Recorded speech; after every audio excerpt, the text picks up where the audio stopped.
सरकार अरावली और सिंगरौली जंगल को बिल्कुल नष्ट कर देना चाहती है, काट देना चाहती है विकास के नाम पे, जबकि वहाँ रहने वाले आदिवासी इसका विरोध कर रहे हैं। आप क्या कहेंगे सरकार को? देखिए, आदिवासी लोग जल जंगल ज़मीन को बचाने के लिए लड़ाई कर रहे हैं और सरकार को कहीं न कहीं बता रहे हैं कि आपका जो स्टैंड है, आपका जो काम है बिल्कुल गलत है। और सरकार को पहले ये विचार करना चाहिए कि एक तरफ हम वन संरक्षण के लिए कानून बनाते हैं, फॉरेस्ट एक्ट बना देते हैं, एनवायरनमेंट प्रोटेक्शन के लिए कानून बनाते हैं, जीव जंतुओं के प्रोटेक्शन के लिए कानून बनाते हैं, और जब जी चाहता है उसे अपने तरीके से मैनिपुलेट करके, तोड़ मरोड़ करके हम विकास के नाम पर उसी का जैसे अभी हमारे प्रधानमंत्री मोदी जी ने एक पर्यावरण दिवस पर एक स्लोगन दिया था, एक पेड़ माँ के नाम। अब आज यही ट्रेंड चल रहा है, लोग यही कह रहे हैं कि प्रधानमंत्री जी एक पेड़ माँ के नाम और पूरा जंगल अडानी के नाम,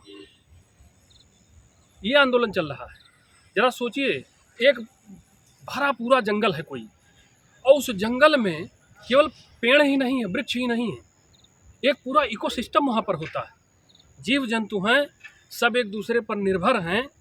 क्या पौधे लगने से आप जंगल तैयार कर सकते हैं? जंगल का तैयार होना एक सतत प्राकृतिक प्रक्रिया है। धीरे धीरे वहाँ पर जीवों का वास होता है, एक पूरी फूड चेन बनती है, और आपका कार्बन सिंक खत्म हो जा रहा है, प्राणवायु का संकट पैदा हो जाएगा। और नहीं तो क्या आप इस विकास के खिलाफ हैं क्या? विकास के मैं खिलाफ नहीं हूँ। गवर्नमेंट कहती है कि सस्टेनेबल जो डेवलपमेंट का मॉडल है हमारे पास क्या है। अगर आप ग्लोबल रैंकिंग देखेंगे तो पूरे विश्व में 10वें नंबर पर हमारे पास फॉरेस्ट कवर है। 21 से 25% का हमारे पास फॉरेस्ट कवर है जो वनों से आच्छादित एरिया है।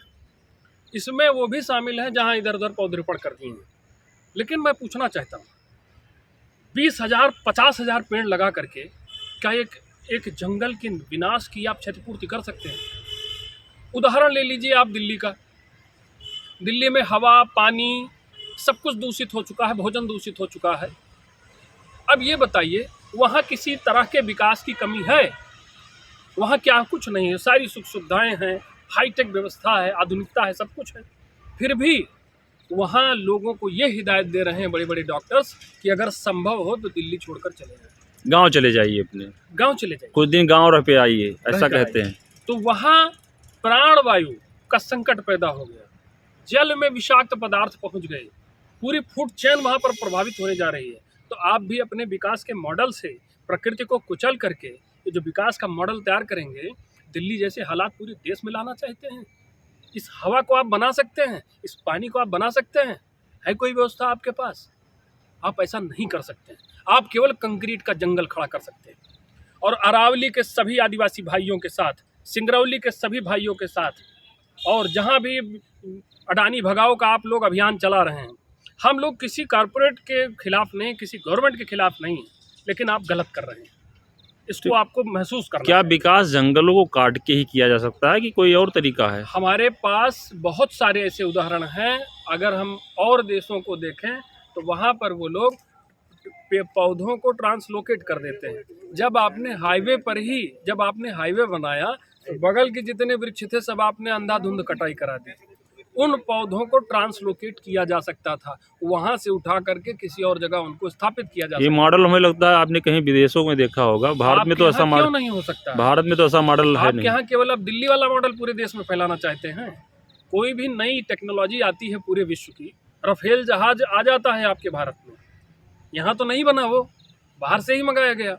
कोई भी टेक्नोलॉजी है आप उसको इंपोर्ट करके ला रहे हैं, भारत की व्यवस्था में लागू कर रहे हैं। तो आप पौधों को बचाने के लिए, और ये भी देखिए कि कितनी खराब हालत है, किसी भी राजनीतिक दल का प्रमुख मुद्दा पर्यावरण नहीं होता है। आप पर्यावरण के विषय पर वोट मांगने जाएंगे लोगों से तो लोग आपका उपहास उड़ाएंगे।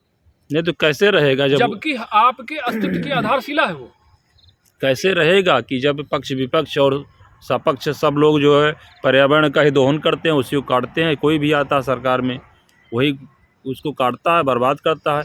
एक से एक हाईवे देख लीजिए, जितने हाईवे बने हुए हैं सब पे सारे बहुतों पेड़ कटे होंगे। अधिकार कर्तव्य का ये जो टकराव है और साक्षरता और शिक्षा का जो ये अंतर है, इसी से सारा रायता फैल रहा है। नहीं, साक्षरता और शिक्षा की बात आपने कही। सीधे तौर पर यह है कि जो अंधाधुंध वनों की कटाई हो रही है विकास के नाम पर, अगर इतने कम पढ़े लिखे लोग, ग्रामीण परिवेश का, ग्रामीण अंचल का व्यक्ति, आदिवासी लोग, उनको ये बात समझ में आ रही है कि प्रकृति से कटकर हमारा सह अस्तित्व हो सकता है प्रकृति के साथ, प्रकृति से कटकर हमारा जीवन नहीं होगा।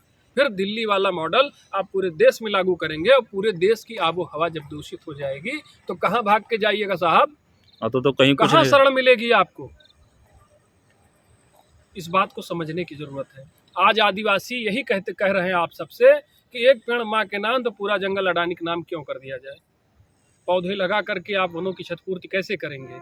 उन जीव जंतुओं का आशियाना जो आप छीन रहे हैं उनको कहाँ बसाएंगे? उनके लिए कौन सा मकान आप तैयार करेंगे जिसमें वो रहेंगे? क्या वो इस हालात में रहना चाहेंगे? पंछियों को खुला गगन भाता है साहब, सोने का पिंजड़ा नहीं।